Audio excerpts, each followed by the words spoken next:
ونصلی علی رسول الکریم بسم اللہ الرحمن الرحیم۔ آج ہم یہ ایت نمبر 62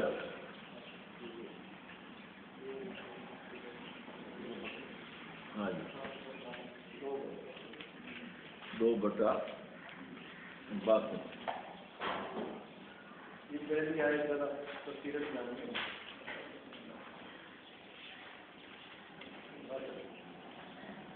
ان الذين آمنوا والذين هادوا والنصارى والصابئين من آمن بالله واليوم الآخر وعمل صالحا فلهم أجرهم عند ربهم ولا خوف عليهم ولا هم يحزنون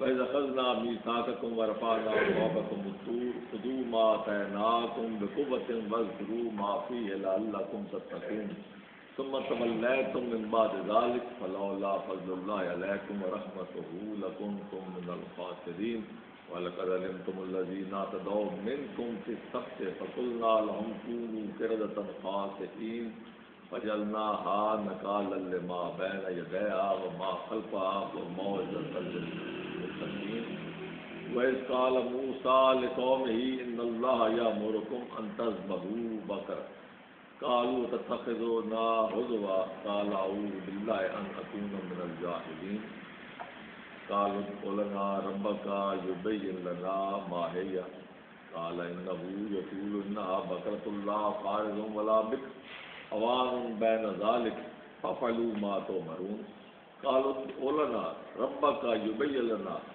ما لونها قال إنه يقول إنها بقرة صفراء فاقل لونها تسر الناظرين قالوا ادع لنا ربك يبين لنا ما هي إن البقرة تشابه علينا وإنا إن شاء الله لمهتدون قال إنه يقول إنها بقرة لا ذلول تثير الأرض ولا تسقي الحرث مسلمة لا شيء فيها قالوا الآن شيء فيها قالوا الآن جئت بالحق فذبحوها وما كادوا يفعلون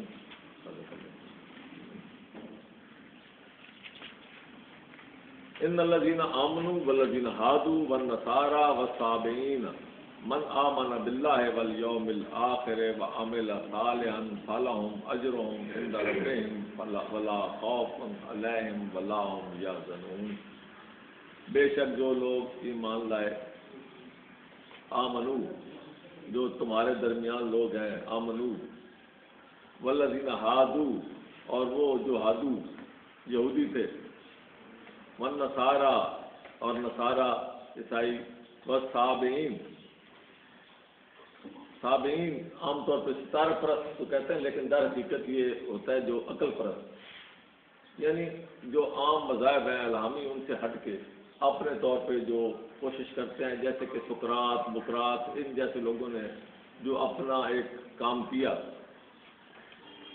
من آمن باللہ جو اللہ پر ایمان لائے والیوم الآخر اور آخرت پر ایمان لائے وعمل صالحا اور عمل صالح کرے فلہم اجرہم عند ربہم ان کے پاس اجر جو ہے وہ رب کی طرف سے وہ ہے ان کا اجر رب کے پاس ہے ان کے لیے ولا خوف علیہم ولا هم یحزنون اور نہ ان کو کوئی خوف ہوگا اور نہ ان میں وہ کوئی اپنے غمگین ہوں گے۔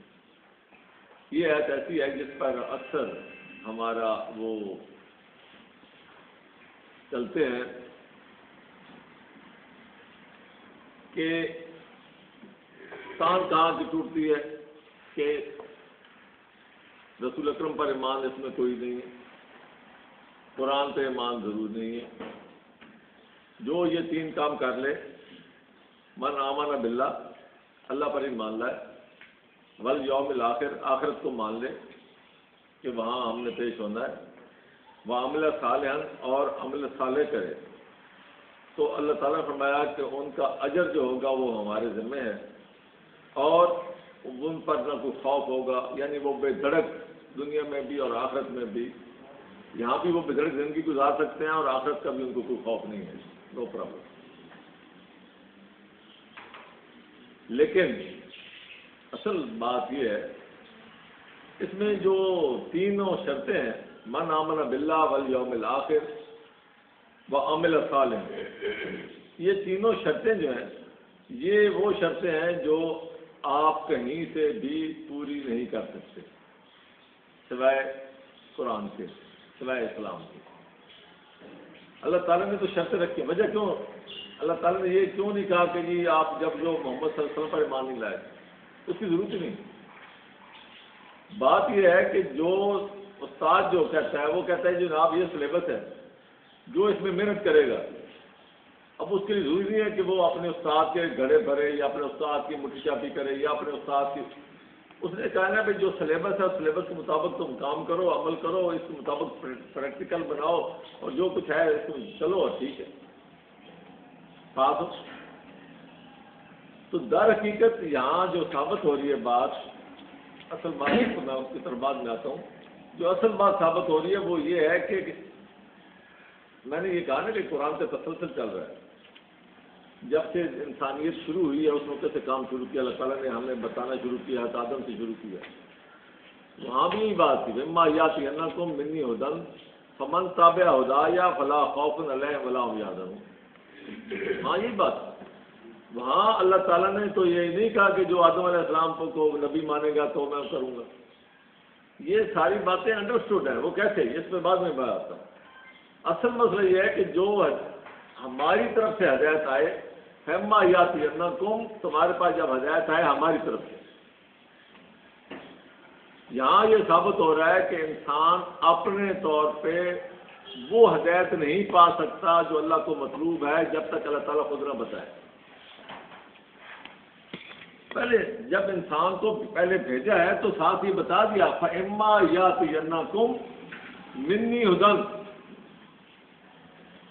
تمہارے بس میں نہیں ہے کہ تم وہ ہدایت لے لو، جب ہم تمہیں ہدایت بھیجیں یہ تمہاری ضرورت ہے، اس کے بغیر تم مطلب جو چیز اللہ تعالیٰ نے بنائی ہے اس کی ضرورت اللہ تعالیٰ بنانے والا جانتا ہے۔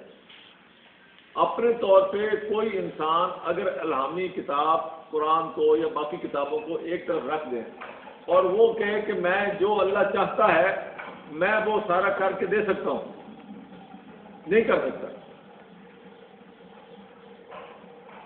بلکہ شیطان نے تو جو موجودہ الہامی کتابیں ہیں اس میں بھی ایسا کچھ ان کو ساتھ کر دیا ہے کہ وہ یہاں بھی اپنی عقل استعمال نہیں کر سکتے اور یہاں سے الگ نہیں کر سکتے کہ نہ کوئی گیتا میں سے تو وہ خالص چیز نکال سکتا ہے، نہ کوئی بائبل میں سے خالص چیز نکال سکتا ہے۔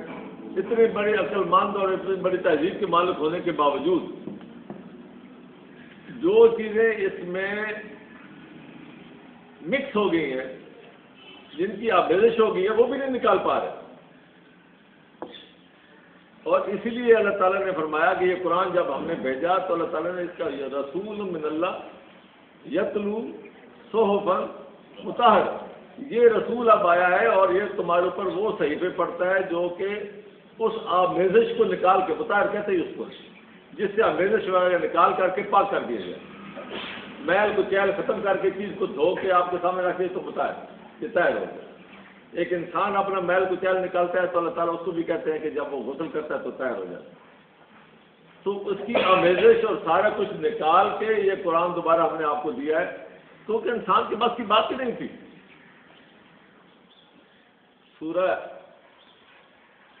حج 22/52، یہ جب تک آپ بنیادی بات نہیں سمجھیں گے اس آیت سے تو پھر وہ باتیں نکلتی رہتی ہیں، اخباروں میں بھی مضمون آتے رہتے ہیں یہ اس کی آیت کے حوالے سے۔ 22/52، وما ارسلنا من قبلک من رسول ولا نبی الا اذا تمنى القى الشیطان فی امنیتہ، ہم نے تم سے پہلے جتنے بھی نبی رسول بھیجے ہیں کوئی بھی ایسا نہیں ہوا کہ اذا تمنا، جب بھی اس نے اقلاع عمل دیا، القى الشیطان فی امنیتہ، تو شیطان نے اس میں اپنی آمیزش کر دی۔ پھر جب شیطان آمیزش کرتا ہے تو پھر کیا ہوتا ہے؟ فَيَنْسَخُ اللَّهُ مَا يُلْقِي الشَّيْطَانُ، پھر اللہ تعالیٰ یہ انسان کے بس کی بات نہیں کہ اس میں سے نکال سکتے، کیوں کہ وہ تو اس کے ماننے والے پیدا ہو جاتے ہیں، گروپ پیدا ہو جاتے ہیں، فرقے بن جاتے ہیں. کوئی ان کو صحیح مان رہا ہوتا ہے، کوئی اس کو غلط مان رہا ہوتا ہے. آدھے کہتے ہیں کہ یہ سارا غلط نہیں ہے، یہ صحیح ہے، دوسرے کہتے ہیں یہ صحیح ہے، وہ کہتے ہیں ہم اس روایت کو مانیں گے، وہ کہتے ہیں ہم اس روایت کو مانیں گے. فرقے سے فرقے بنتے چلے جاتے ہیں. آج آپ کے سامنے روایات ہیں، کوئی آدمی آج کہے کہ جی میں اس کو الگ الگ پورا خالص کر کے آمیزش سے پاک کر کے میں آپ کو سامنے دیتا ہوں، کوئی نہیں کر سکتا. جو آپ کے پاس ذخیرے روایات کے ہیں ان کی بھی آمیزش کس نے ختم کرنی ہے؟ قرآن نے ختم کرنی ہے. کوئی انسان کر ہی نہیں سکتا. وہ کہے گا یہ روایت ٹھیک ہے، وہ کہتا ہے یہ ٹھیک ہے، وہ کہتا ہے یہ راوی ٹھیک ہے، وہ کہتا ہے یہ راوی ٹھیک ہے، وہ کہتا ہے یہ غلط ہے، وہ کہتا ہے نہیں وہ غلط ہے. یہ تو ساری زندگی نہیں ختم ہوتی. تو اللہ تعالیٰ فرماتے ہیں کہ جب بھی آمیزش ہوئی نبیوں نے ہمیشہ یہ دیتے آئے ہیں، اور اس کے بعد شیطان اس میں، اب شیطان خود تو نہیں آ کے لکھ دیتا، وہ شیطان اپنے شیاطین الانس وہ اپنے اس حساب سے پورے جو بنتے ہیں، جو اللہ کے نبیوں کی دعوت اور اس کے اللہ کے پیغام میں جو آمیزش کرتے ہیں، انہیں کو اللہ تعالیٰ نے شیطان کا. پھر اس کے بعد کیا ہوتا ہے؟ فَيَنْسَخُ اللَّهُ مَا يُلْقِي الشَّيْطَانُ، اور پھر اللہ تعالیٰ وہ منسوخ کر دیتا ہے اس میں سے. اب منسوخ کس طریقے سے ہوتی ہے؟ اگر ہم قرآن پڑھیں تو قرآن تو اپنی تشریح خود کرتا چلا جاتا ہے نا. وہ مولا روم کا وہ شعر مجھے یاد آ رہا ہے، مانی ہے قرآن از قرآن پڑھ تو بس، کہ قرآن کے معنی قرآن سے ہی پوچھو بس، اس کے بعد اور ختم بات. اب وہ ختم کیسے ہوتا ہے؟ فرمایا ثم یحکم اللہ آیاتہ، یہ اللہ اپنی آیات بھیجتا ہے. یہ کتاب اللہ ہے قرآن، یہ آیات یہ ہے. تو اللہ تعالیٰ اپنی کتاب اللہ کے ذریعے، اپنی الہامی کتاب کے ذریعے، اپنے قرآن کے ذریعے وہ ساری آمیزش جو ہے اس کو ختم کر کے محکم کر دیتا ہے. جو اصل پیغام ہے، اصل پیغام کو محکم کر دیا جاتا ہے اپنی آیات کے ذریعے. واللہ علیم حکیم، اللہ تعالیٰ سب سے زیادہ بہتر جانتا ہے اور وہی حکمت والا ہے. جانتا وہ زیادہ ہے کہ یہ آمیزش کون کون سی کہاں کہاں ہوئی ہے، اور حکیم یہ ہے کہ کب کرنی ہے، کب نبی بھیجنا ہے، اور کب یہ سارا معاملہ جو ہے وہ دوبارہ محکم کر دینا ہے. اب یہ سارا کام کیوں ہوتا ہے؟ اب قرآن کا تو اللہ تعالیٰ نے حفاظت لے لی کہ یہ ایک دفعہ ونس فار آل یہ ساری کی ساری آمیزش ختم کر دی گئی. اس کے بعد اور طریقے بھی اب لوگوں نے بنا لیے قرآن کے اوپر چھانے کے لیے، قرآن کی تعلیم کو دھندلانے کے لیے. لیکن یہ سارا کام شیطان جو حرکتیں کرتا ہے، اسے ہوتا کیوں؟ یہ بھی سسٹم ہے اللہ تعالیٰ نے جو رکھا ہوا ہے، اور اس کو جو اس طرح کی ایک دی ہے قوت یا اجازت یا اختیار. یہ کیوں؟ اگلی آیت میں آتا ہے لے یا جالا ما یلقی الشیطان فطرۃ للذین فی قلوبہم مرض، تاکہ یہ جو شیطان نے اس میں آمیزش کی ہے اس سے پتہ لگے کہ جن لوگوں کے دلوں میں مرض ہے ان کی آزمائش ہو، جو ویسے ہی ادھر جانا چاہتے ہیں، جن کو اللہ کی آیات، اللہ کے احکام براہ راست پسند نہیں ہے، اور وہ چاہتے ہیں کہ اس میں سے کوئی رکھنا ہو، کوئی شخصیت پرستی کا نکلے، کوئی دروازہ کھلے، کچھ اور اللہ پرستی سے ہٹ کے کوئی اور کام ہو، کوئی سہولت ہو جائے، تو وہ پھر ادھر بھاگتے ہیں. اور در حقیقت ایسا جو ٹرینڈ ہوتا ہے لوگوں کے اندر، ہم ان کی آزمائش کرتے ہیں جن کے دلوں کے اندر فی قلوبہم مرض ہو. یہ لوگ نبی کے دور میں بھی تھے. اللہ تعالیٰ نے فرمایا نا فی قلوبہم مرض ہو. تو یہ ہر دور میں جن کے مرض ہیں وہ چاہتے ہیں کہ ہم اللہ کی احکامات جو محکم ہو چکی ہیں اس کو دھندلا کے، اس سے لوگوں کو ہٹا کے نئی چیزیں پیدا کریں، اپنی چودرات، اپنی اجارہ داری، اپنا وہ سارا جو ہے ہم رہنمائی اور ہم امام بنے. تو یہ سوال سے چلتا ہے. تو یہ اللہ تعالیٰ چاہتے ہیں کہ یہ آزمائش ہے ان کی. والقاسیۃ قلوبہم، اور ان کے جو اس طرف جاتے ہیں ان کے دل جو ہوتے ہیں وہ سخت ہو جاتے ہیں، وہ ماننے کو تیار ہی نہیں ہوتے. اگر ان کو سمجھایا جائے کہ قرآن کے ذریعے، قرآن یہ بات نہیں مانتا، قرآن کچھ اور کہتا ہے، آپ کچھ اور کہہ رہے ہیں، روایات کچھ اور کہہ رہی ہیں، لیکن دل سخت ہو جاتے ہیں.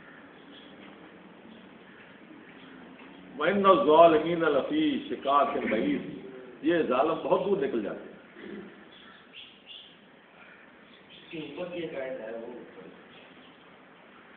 وہ آپ قرآن آیات بھی لیتے ہیں. چلو جی اچھی آپ نے مجھے وہ دے دی ہے، توجہ دلائی ہے. فالذین قل یا ایھا الناس، بات تو وہیں سے آتی تھی کیونکہ میں کتاب اللہ کے حوالے سے بیک گراؤنڈ کے حوالے سے بات کر رہا تھا، تو ہم صاحب نے سمجھا کہ بھائی شاید کچھ لوگوں میں یہ بات ہو تو ملک صاحب اپنی طرف سے قرآن کی بات کر کے پھر قرآن سے باتیں کرتے رہتے ہیں. بات شروع یہاں سے کی، لوگوں سے کہو یا ایھا الناس انما انا لکم نذیر مبین، میں تمہارے لیے آگاہ کرنے والا، واضح طور پہ تمہارے سامنے تمام حالات تمہارے سامنے رکھ کے کہ آگے اس پہ عمل کرو گے تو کیا ہوگا، نہیں کرو گے تو کیا ہوگا، یہ ساری وضاحتیں میں نے کر دی ہیں. فالذین آمنوا، پس جو لوگ اس پر ایمان لائے وعملوا الصالحات، یہ وہی بات ہے. فالذین، وہاں بھی وہی ہے، من آمن باللہ والیوم الآخر وعمل صالحا، وہاں بھی یہی بات ہے، یہاں بھی وہی ہے. فالذین آمنوا وعملوا الصالحات، وہ انما انا لکم نذیر مبین ہے والیوم الآخر کے والے. اور آگے کیا آ گیا، آمنوا وعملوا الصالحات لہم مغفرۃ ورزق، ان کے لیے مغفرت اور بہترین رزق کا اختیار ہے. والذین سعوا فی آیاتنا، یہ قرآن کی بات ہے، رسول نے قرآن دیا، قرآن کے سارا معاملہ ہے. اور آگے فرمایا والذین سعوا فی آیاتنا، جو ہماری آیات میں کوشش کرتے ہیں، ساری تگدو اس میں لگاتے ہیں، معاجزین، کہ ہم ان آیات کا رد اور توڑ کریں.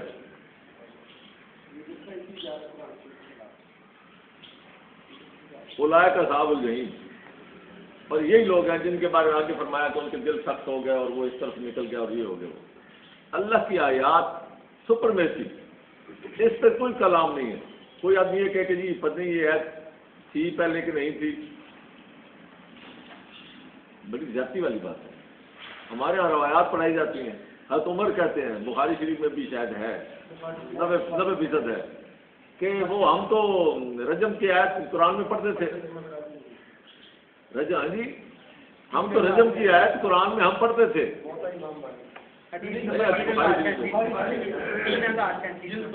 جی ہیلو جی، حدیث نمبر 3037 نمبر حدیث یہ وہاں موجود ہے. سوال یہ پیدا ہوتا ہے کہ جب آپ پڑھتے تھے تو پھر کہاں گئی؟ یہ ہے شکوک پیدا کرنے والی روایات. یعنی کیا تو کوئی لوگ کہیں کہ قرآن جو ہے وہ پورا نہیں ہے، انہیں سیاستہ میں موجود ہے. تفسیر ابن کثیر پڑھ کر دیکھ لیں، ان کے حوالے موجود ہیں کہ وہ ہم تو ایسے فرماتی ہیں کہ ہمارے دور میں تو سورہ عذاب جو تھی وہ تو پتہ نہیں کتنی آیتیں تھیں، 286 تھی. جی ہاں، اب کیا رہ گئی ہیں؟ تو یہ ساری باتیں یہ کوشش کی گئی ہے دھندلانے کی. سعوا فی آیاتنا معاجزین، یہ کوششیں کی جاتی ہیں. اور یہ کوشش بھی یہی ہے کہ اس آیت کے حوالے سے اب یہ بات ہے، میں جو کہہ رہا تھا بات، کہ شروع سے لے کے آج تک جو ہدایت آئی ہے اللہ تعالیٰ کی طرف سے، انسان اپنے طور پہ اللہ تعالیٰ کی منشا، اللہ تعالیٰ کی رضا، اللہ تعالیٰ کی مرضی کو نہیں سمجھ سکتا. اللہ تعالیٰ نے انسان کو بنایا ہے کہ وہ اللہ کے احکام کے تحت چلے، اور اللہ تعالیٰ اپنے احکامات دیتا ہے تب انسان کا ٹیسٹ ہوتا ہے، شروع ہوتا ہے کہ وہ چلے. ایاک نعبد و ایاک نستعین، اور جب ہم نے اللہ کے ساتھ وابستگی کا عہد کیا ہے تو اس کے بعد ہم نے مانگا ہے نا کہ کس طریقے سے، اہدنا الصراط المستقیم، ہم نے خود مانگا، اللہ نے دیا. تو یہ اللہ تعالیٰ نے بتایا سسٹم کہ انسان کا کیا معیار وہ ہے، لیول ہے، اور اللہ کا کیا لیول ہے. انسان محتاج ہے ہدایت کا، اس کو ہدایت چاہیے. آگے ماننا یا نہ ماننا وہ اس کا اختیار ہے. ایک ہے محتاج، ایک ہے اختیار. محتاج اس بات کا ہے کہ اپنے طور پہ ہدایت نہیں حاصل کر سکتا، اور اختیار یہ ہے کہ ہدایت اگر آ جائے تو اب اس کے بعد اس کی مرضی ہے، مانے یا نہ مانے. یہی تو آزمائش ہے.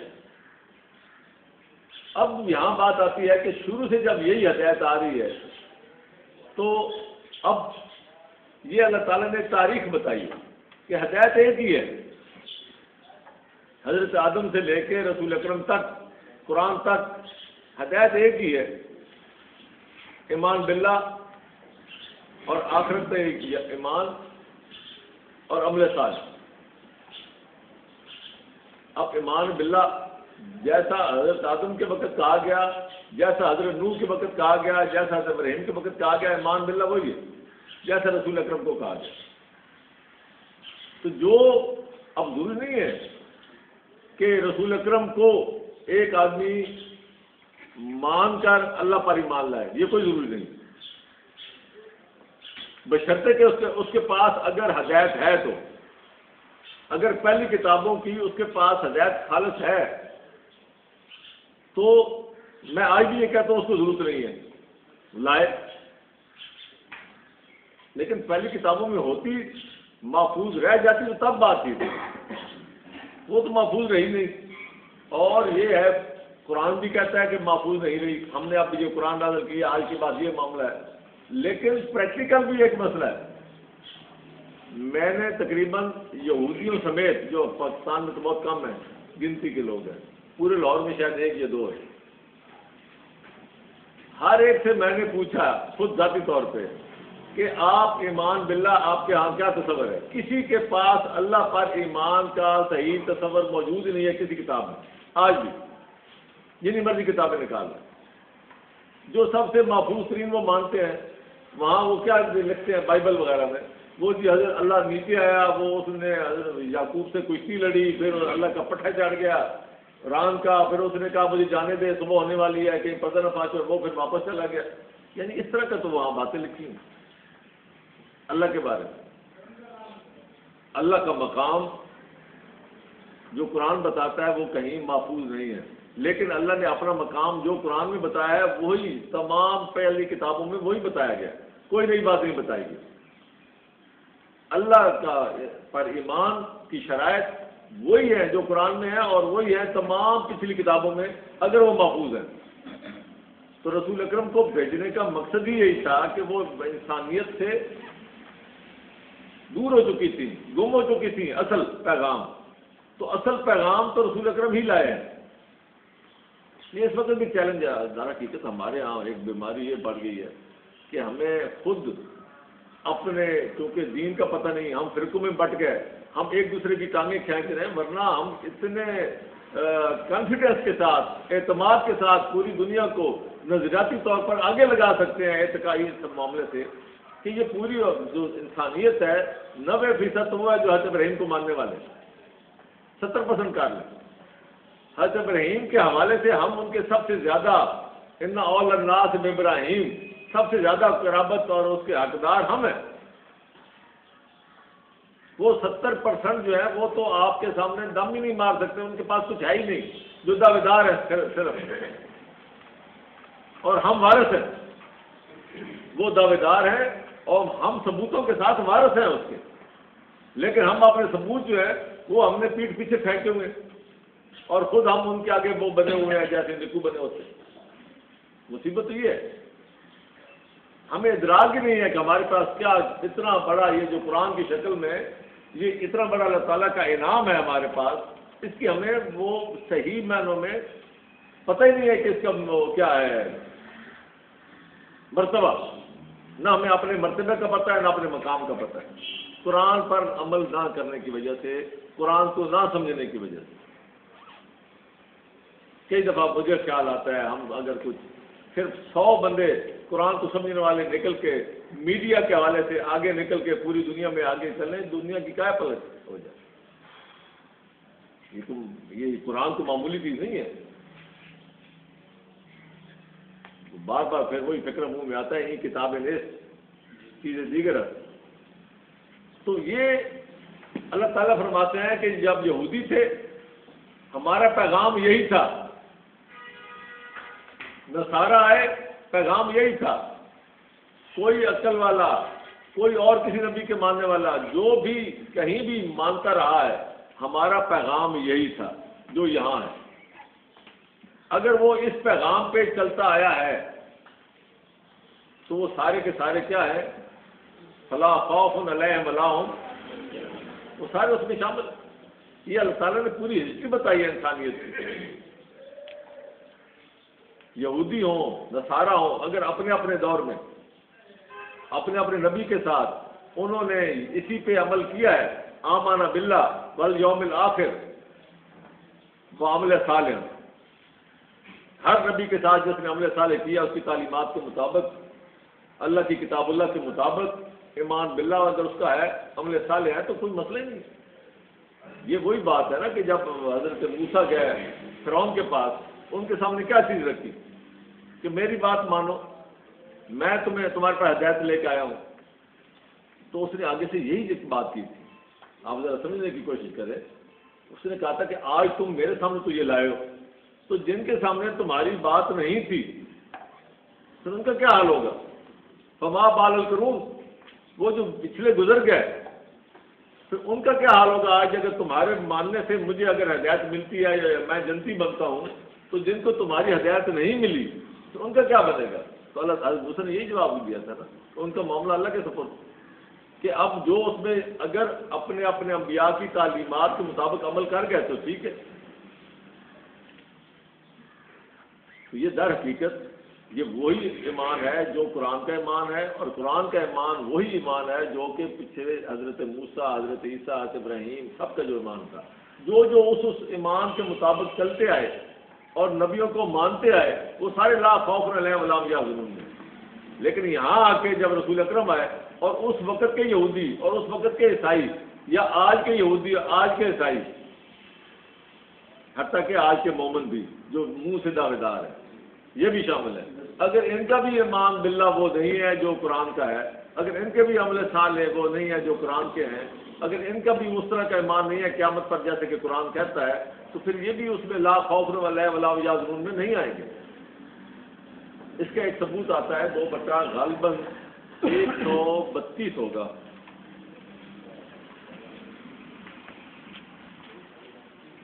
یہ آگے پیچھے ہوگا، مجھے ابھی کیونکہ اس کا خیال ہے۔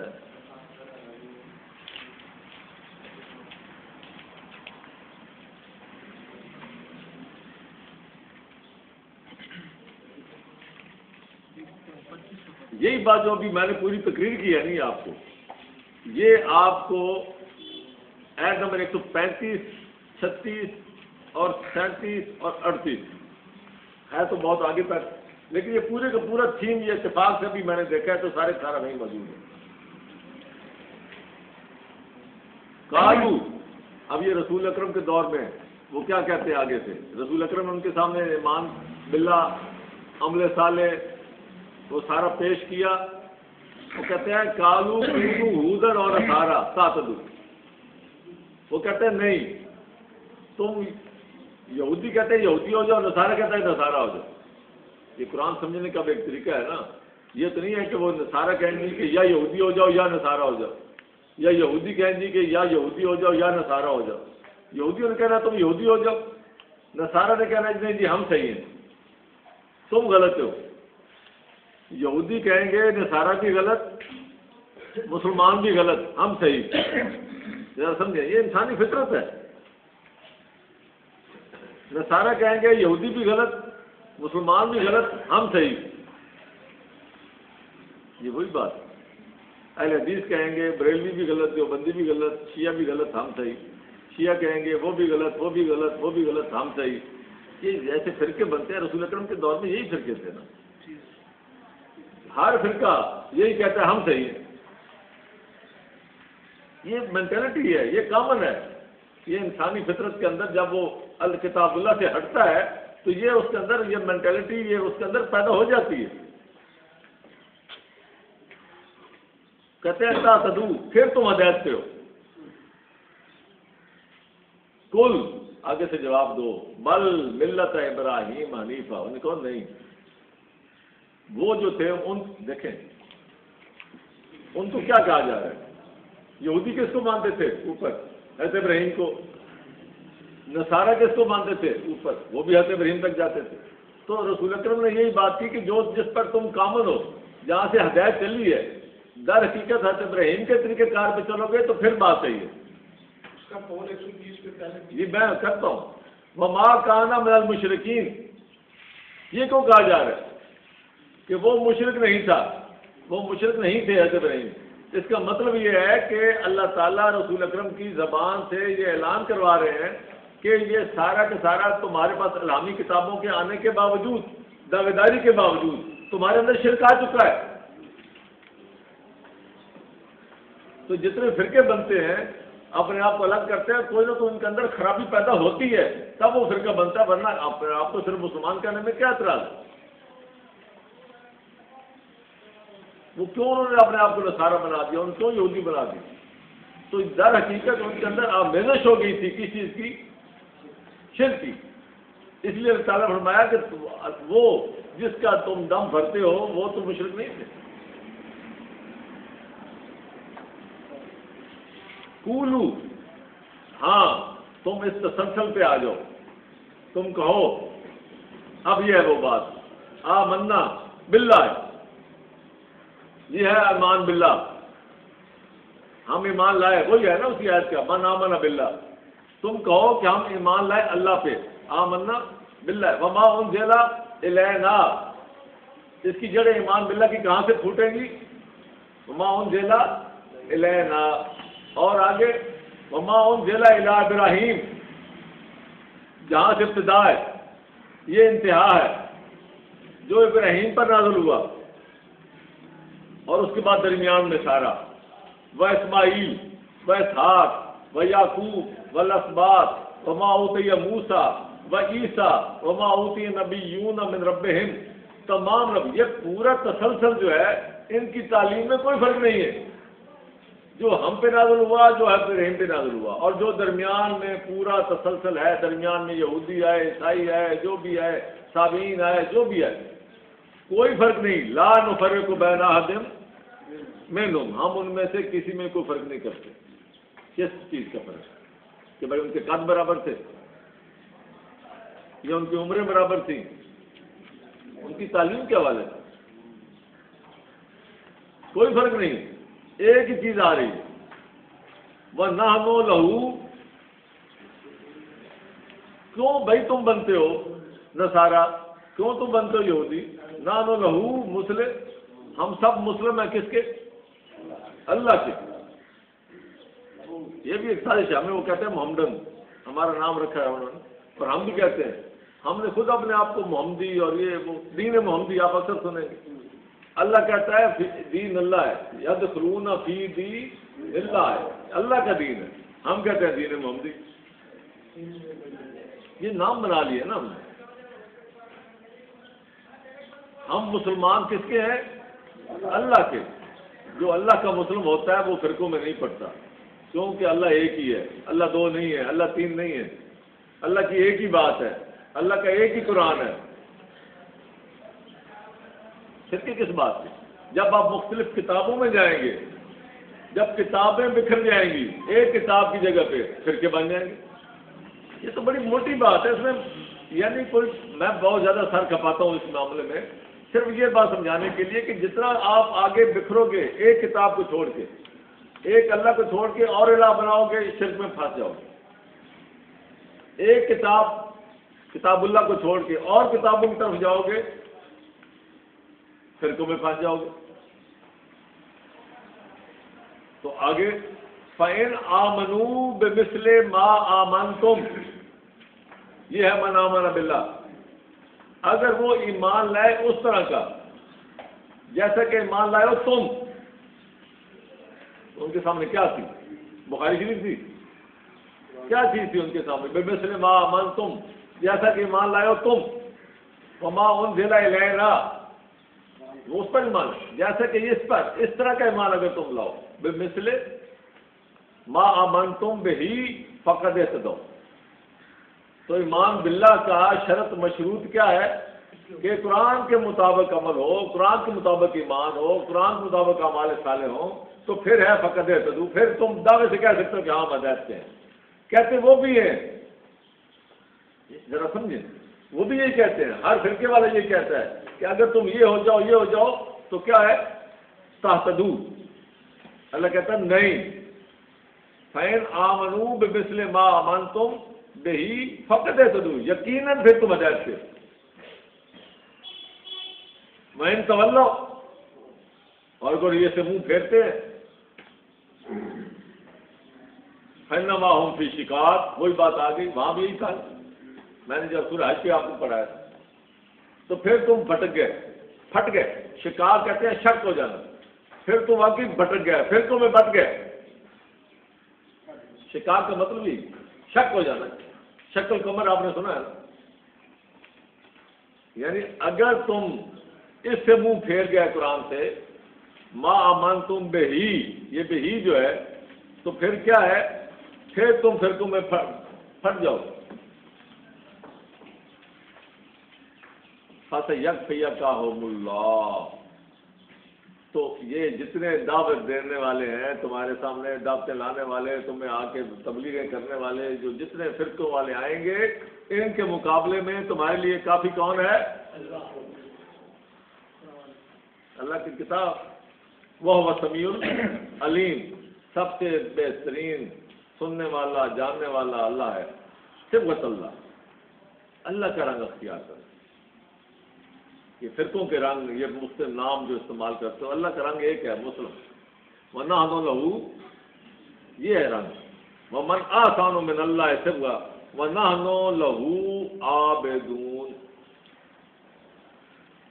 آج آپ دیکھیں فرقوں کی پہچان یہی ہے, انہوں نے لباس بدلے, آپ کے لباس کے رنگ بدلے ہیں, ٹوپیاں بدلی ہیں, شلواریں بدلی ہیں, آپ کی دور سے پتہ چلتا ہے کہ کون صاحب آ رہے ہیں, کس فرقے کے آ رہے ہیں. اللہ کہتا ہے یہ رنگ, یہ چھوڑو ان چکروں میں, اللہ کا رنگ اختیار کرو. اور اس کا سب سے بڑا رنگ کیا ہے کہ جو ہر وقت نحن لہو عابدون, ہم ہر وقت صرف ہم جو کام بھی کرتے ہیں صرف اسی اللہ کی خوشنودی کے لیے کرتے ہیں. جو بھی شخص اللہ کی بات تو وہی ہے جہاں سے شروع ہوتی ہے. میں تو بات کہتا ہوں اصل میں کی ہے ہی وہی, ایا کا نعبد و ایا کا وہی ہے, نحن لہو عابدون.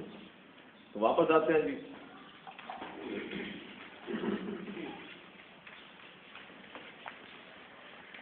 تو یہ تسلی ہوگی جی.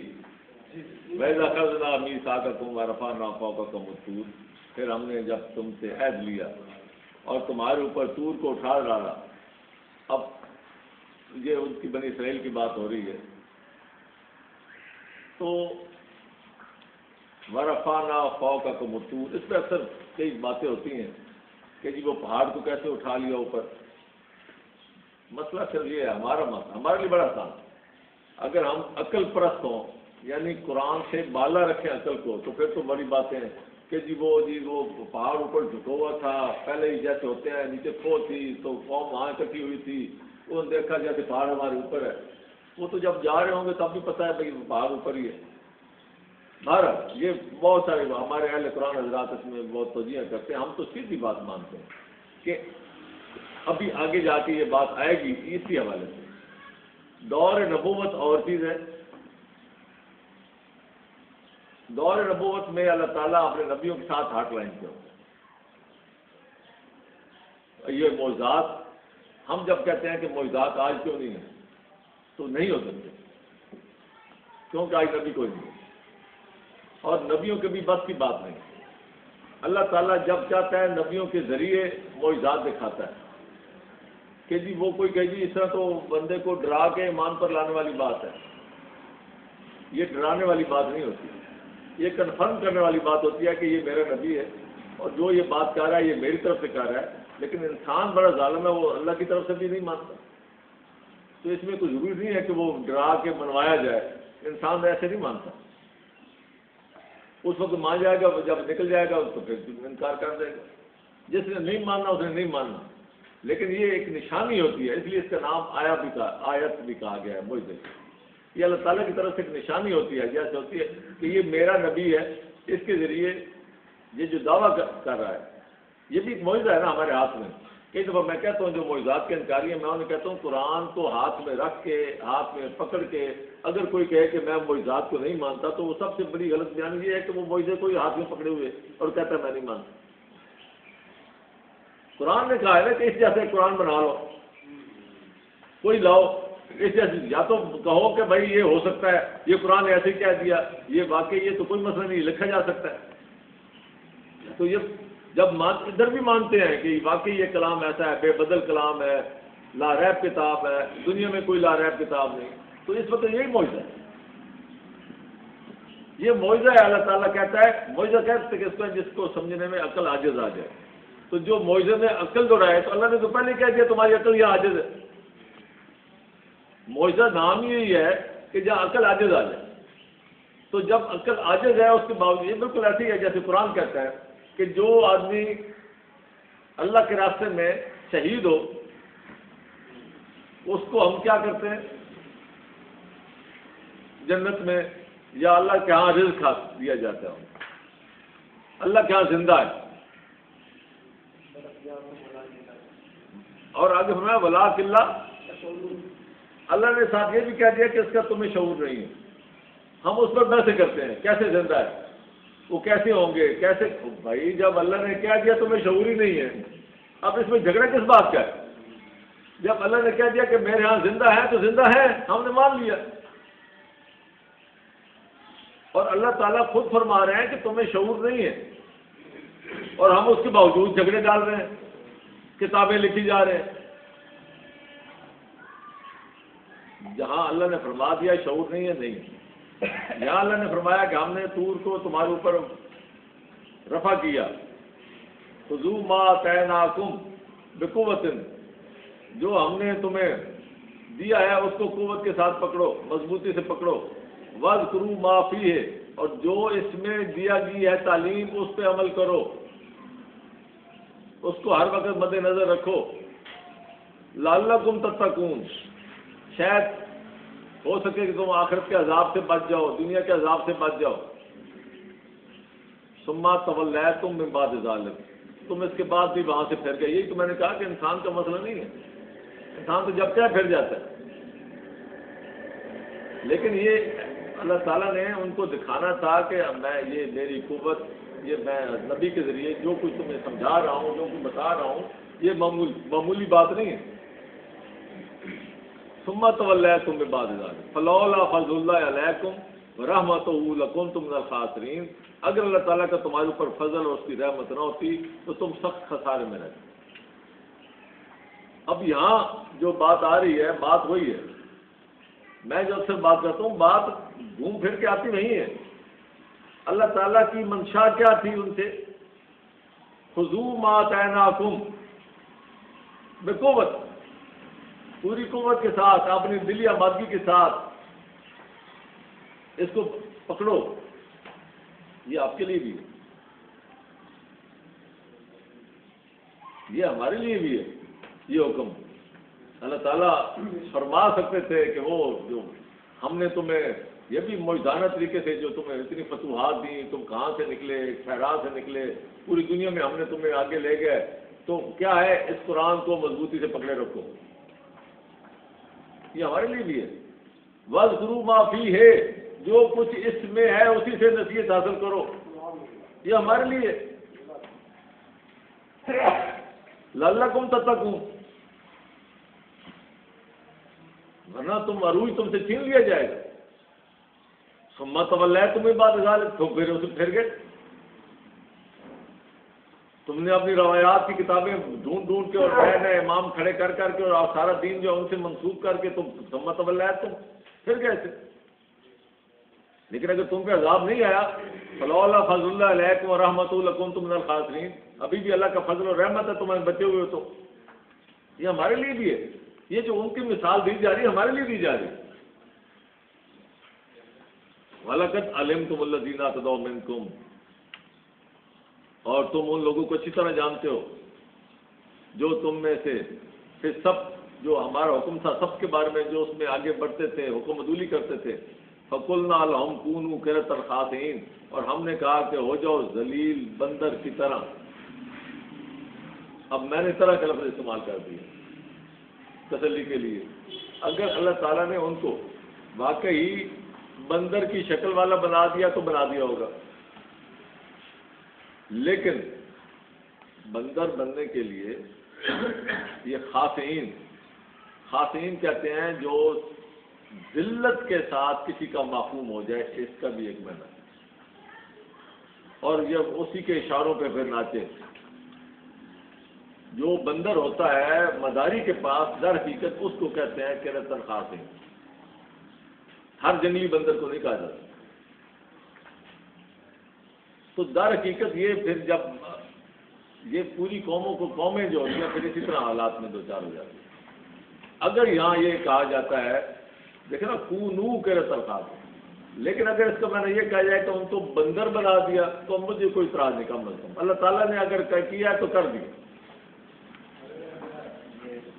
فَجَعَلْنَاهَا نَكَالًا لِمَا بَيْنَ يَدَيْهَا، تو وَمَا خَلْفَهَا وَمَوْعِظَةً لِلْمُتَّقِينَ، اور ہم نے اس واقعے کو بنا دیا بعد والوں کے لیے عبرت کا سامان، جو ڈرنے والے ہیں، جو اللہ تعالیٰ سے خوف کھانے والے ہیں، ان کے لیے ایک مثال بنا دی.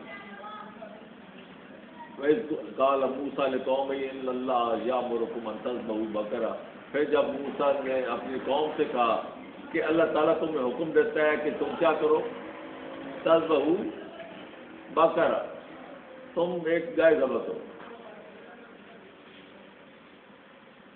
قالوا تتخذنا ہزوا، انہوں نے کہا کہ یہ گائے ذبح کرنا، یہ کیا ہمارا مذاق اڑا رہا ہوتا، یہ کیا بات. مصر کی تہذیب میں آج بھی اس وقت بھی یہ گائے کا جو تقدس ہے، یہ در حقیقت ہندو تہذیب، مصر کی تہذیب، یہ اس میں جا کے مشترک ہو جاتی ہے. یہ درمیان میں جو موجوداڑو ہے، یہ اس کے ذریعے یہ سارا ایک لنک ہے.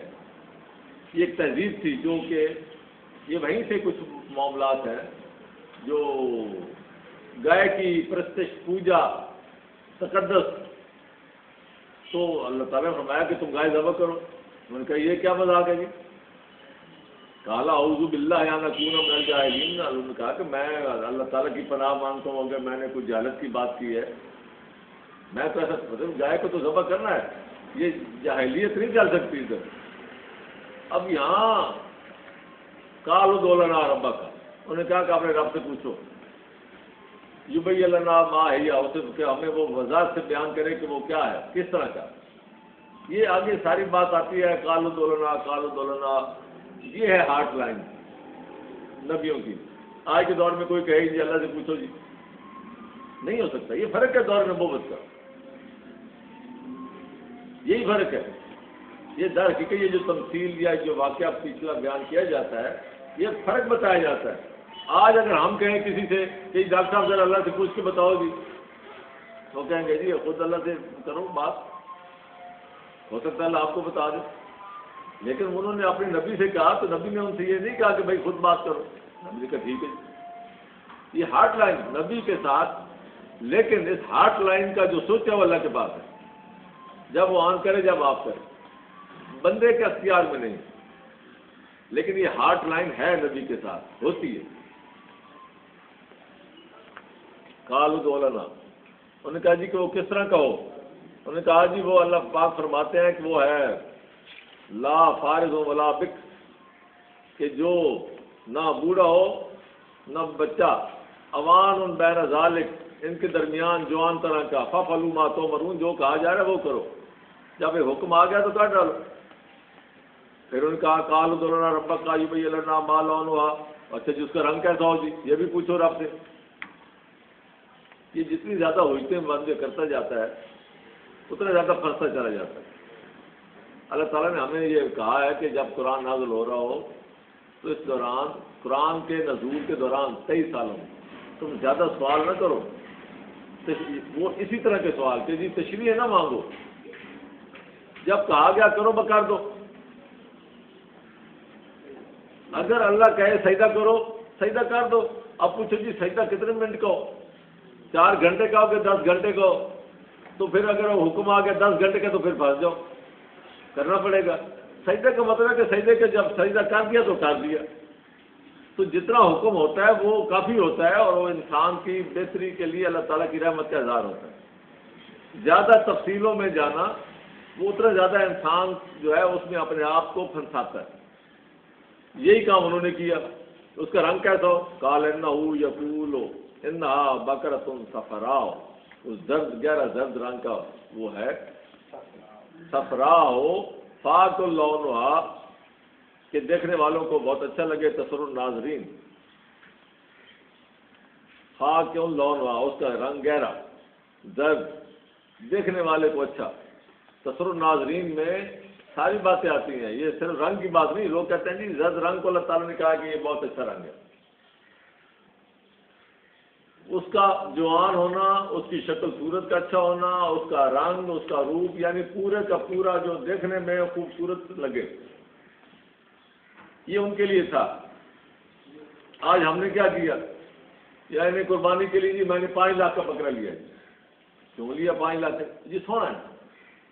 پھر وہ جب زیادہ قریب ہوتی ہے تو وہ صحت کا حوالہ دیتے۔ میں کہتا یہ تو وہ پھنسے تھے اپنے طور پہ، تم پھنس گئے اپنے وہ بہت۔ بھائی جب قربانی دینی ہے جو آپ کو اچھا مناسب آپ کی حیثیت کے مطابق ٹھیک ہے۔ ہم بھی جب لینے جاتے ہیں وہ آگے سے کہتے ہیں بڑا سونا ہے جی، وہ اسی پہ پھنساتے ہیں جی سونا ہے جی۔ آگے ٹی وی والوں نے پھر آگے سے کمال کیے ہوئے ہیں، وہ بیل ہے جی۔ میرا ایک دوست ہے وہ خود بتا رہا تھا کہ جی وہ بیل لے کے گیا 70,000 کا، نہ 85,000 کا بیل لیا اس نے یہاں سے، اور وہ کراچی لے گیا۔ وہاں اس نے مانگنا شروع کیا 2,60,000 کرتے کرتے، کہتا جی ایک دفعہ اس پہ ریٹ لگا 2,10,000۔ میرے ساتھیوں نے بھی کہا کہ اور کیا چاہیے تمہیں، دے دو۔ وہ کہتا نہیں یہ سونا بہت ہے، بہت خوبصورت ہے، میں ادھر 2-2.5 تھلے دینے ہی ایسے کام میں تھی، عید گزر گئی، خوبصورتی واپس آ رہے سب۔ اتفاق یہ ہوا کہ ٹرک سے وہ بیل جو ہے نا آتے ہوئے وہ راوت سے پتہ نہیں کیا چھلانگ ماری نیچے گر گیا، اور اس کو انہوں نے وہیں ذبح کرنا پڑا، اور 15,000 میں بیچ کے گھر آ گیا گوشت اس کا۔ تو یہ خوبصورتی اور خوبصورتی کے پیسے لینے اور دینے، یہ چکر جو ہے نا یہ پھر ایسے ہی ہوتا ہے۔ جو اللہ تعالیٰ نے دین آسان بنایا، آسان دین، قالوا ادع لنا ربک یبین لنا ما ہی۔ اچھا ابھی بھی تسلی نہیں ہوئی؟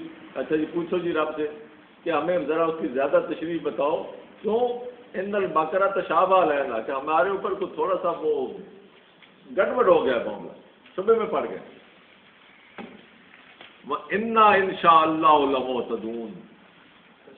یہ سارے چکر چلانے کے بعد بھی کہہ رہے ہیں انشاءاللہ جی۔ یہ اس لیے وہ کہتے ہیں نا، ہمارے پاس باہر کے فارورز آتے ہیں وہ ہم سے کہتے ہیں یہ کب کام ہوگا، ہمارے منہ سے نکل جاتا ہے جی انشاءاللہ جی، وہ کہتے ہیں بس اب نہیں ہوگا، وہ کہتے ہیں اب وہ نہیں ہوگا۔ کیوں نہیں ہوگا جی؟ اب تم نے اللہ پہ ڈال دیا، تمہاری نیت ہی نہیں ہے۔ یعنی یہ انشاءاللہ ان کی ہے، یعنی بدنیت لوگ ہیں وہ بھی انشاءاللہ کہہ دیتے ہیں۔ انشاءاللہ کہنا اچھی بات ہے، یہ مطلب ہے کہ ہر کام اللہ کی مرضی کے بغیر نہیں ہو سکتا، کوئی کام بھی جس میں اللہ کی رضا ہے وہ ہونا ہے، آپ جو مرضی کریں۔ در حقیقت آپ کو جو کچھ ملنا ہوتا ہے نا، آپ کو عمل کا حصہ نہیں ملتا، یہ بات ذرا سمجھنے والی، آپ کو اس کے پیچھے جو نیت ہے اس کا ملتا ہے، جو آپ اس کے لیے محنت کرتے ہیں اس کا ملتا ہے۔ قرآن یہ کہتا ہے کہ ایک آدمی ہجرت کرتا ہے، وہ ہجرت کے لیے وہاں پہنچ جائے تو ضروری ہے کہ بھائی وہاں یہ شرط ہے، وہ وہاں جا کے پہنچ جائے گا تو ہجرت مکمل ہوگی تو ہم اس کو اجر دیں گے۔ لیکن اگر وہ اس نیت کے ساتھ ہجرت کے لیے نکلا، راستے میں ہی فوت ہو گیا، ہجرت مکمل ہی نہیں ہوئی، اللہ تعالیٰ کی طرف سے اس پر اجر اس کی نیت کے مطابق۔ ایک آدمی ہمارے دور میں، ہجرت کا تو اس دور میں تھا، ہمارے دور میں ایک آدمی کوئی رفائی کام کرتا ہے، کوئی ہینڈ پمپ کہیں لگواتا ہے، تو اس کے پیچھے نیت کیا ہے؟ وہ کوشش ہے۔ اب اس کے بعد ہینڈ پمپ کو کھیڑ کے لے جاتا ہے، وہ نہیں چلتا کسی وجہ سے، وہ اس کا قصور نہیں ہے، اس نے جس نیت کے ساتھ، جس ذوق شوق کے ساتھ وہ کام شروع کیا تھا یا مکمل کیا تھا یا نہیں کیا تھا، اس کا ذوق شوق جو ہے وہ اس کو اجر دلواتا ہے۔ تو در حقیقت ہر وہ کام جو نیکی کا کام ہے اس کے پیچھے آپ کی نیت، آپ کا ذوق، آپ کا شوق کتنا ہے۔ پہلی شرط کیا ہے؟ رخ ٹھیک ہونا چاہیے۔ یہ نہیں ہے کہ آپ جناب جا رہے ہیں ادھر ذوق اور شوق کے ساتھ کہ جی وہ گانا سنیں گے کہ جی میرے ذوق اور شوق کا اجر ملے گا۔ ذوق شوق، رخ ٹھیک ہونا چاہیے، رخ ٹھیک ہو، ذوق اور شوق کے مطابق آپ کا اجر جو ہے وہ بہت بلند ہو سکتا ہے۔ آگے آتا ہے، یہ بالکل ایسے ہی ہے، کئی آپ دیکھیں گے نماز پڑھتے ہوئے، کئی ہوتے ہیں وہ آگے جگہ نہ بھی ہو تو اگلے والے کو تنگ کرتے ہوئے گھسٹ جاتے ہیں اس میں، میرے نزدیک وہ اپنا اجر کم کر رہے ہوتے ہیں۔ اور کئی ایسے ہوتے ہیں وہ دوسرے کو موقع دیتے ہیں کہ جی یہ آگے جائے، تو پہلی سب سے ثواب جو ہے وہ اس کو ملتا ہے جس نے اس کو آگے بھیجا ہے۔ اگر پہلی صف کا ثواب ہے تو ہاں میرا مطلب ہے کہ اب یہ ہمارے پاس اتنا وہ بیرومیٹر نہیں ہے. پہلی صف کا جو حکم آیا ہے نا وہ اور بات ہے, ہم نے اور بات بنا لی. یہ ہم نے اصل میں یہ روایات کا یہی مسئلہ بنتا ہے. روایت یہ ہے کہ پہلی صف میں جو آگے ہوتا ہے اس کو اجر زیادہ ہے اور دائیں والے کو زیادہ ہے. یہ اس وقت ٹھیک ہے جب آپ پہلے مسجد میں پہنچو, آپ گھر سے تیاری کرو, ذوق شوق آپ کا وہ آگے لے جائے. یہ نہیں ہے کہ پہنچو آپ بعد میں اور اس کے بعد گھسڑ کرتے ہوئے وہ جو ثواب لے اگلی صف کا فلان, ایسے نہیں. اور ہم نے دیکھا مسجد میں اسی طرح آگے تھے درمیان میں ہم نے ان کے نام رکھے ہوئے, ویسے اللہ معاف کرے, میں کہتا ہوں میزائل آ گئے اسی طرح آگے گھسڑ کے آگے کھڑا ہو جائے. حج پہ ایسے ہوتا ہے. یہ اصل میں وہی باتیں ہیں جب حجر اسود کو چومنے میں آپ دیکھیں کتنا دھکم پیل, کاش کہ یہ تھیم سمجھ ہے.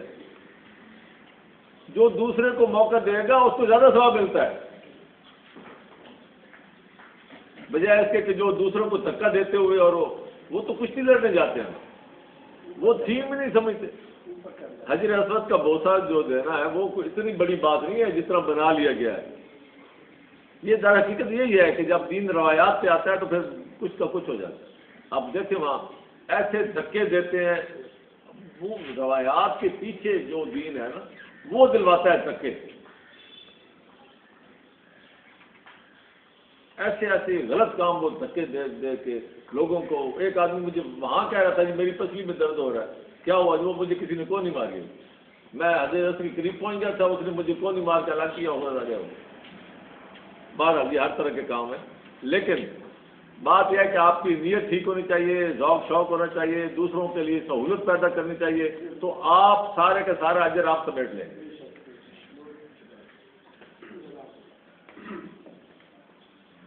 قال انه يقول انها بقرۃ لا ذلول تثير الارض ولا تسقي الحرث. اللہ تعالیٰ فرماتے ہیں کہ وہ جو بکرا ہے وہ کیا ہے, لا ذلول تثير الارض, جس نے ابھی زمین کو ابھی حل نہ چلایا ہو, ولا تسقي الحرث, نہ اس نے کنواں چلایا ہو, مسلمۃ لا شیۃ فیہا, اور اس میں کوئی بالکل صحیح سالم کوئی داغ نہیں ہونا چاہیے, در حقیقت عیب نہیں ہونا چاہیے. یہ بھی وہیں سے آیا ہے قربانی کے حوالے سے, وہ کہتے ہیں عیب نہیں ہونا چاہیے. آگے قال الآن جئت بالحق, انہوں نے کہا کہ جی اب ہمیں سمجھ آ گئی ہے, تم نے اپنے بڑی صحیح طریقے سے ہمیں سمجھا دیا ہے. فذبحوها وما كادوا يفعلون. اللہ تعالیٰ فرماتے ہیں کہ انہوں نے آپ کے آخر کار ذبح کر ہی دیا, لیکن ان کا ارادہ نہیں تھا, کرنے والے نہیں تھے, حجتیں کرنے والے تھے. زیادہ سوال, نیت کیا تھی زیادہ سوالوں کی کہ کرنا نہیں. وما علینا الا البلاغ.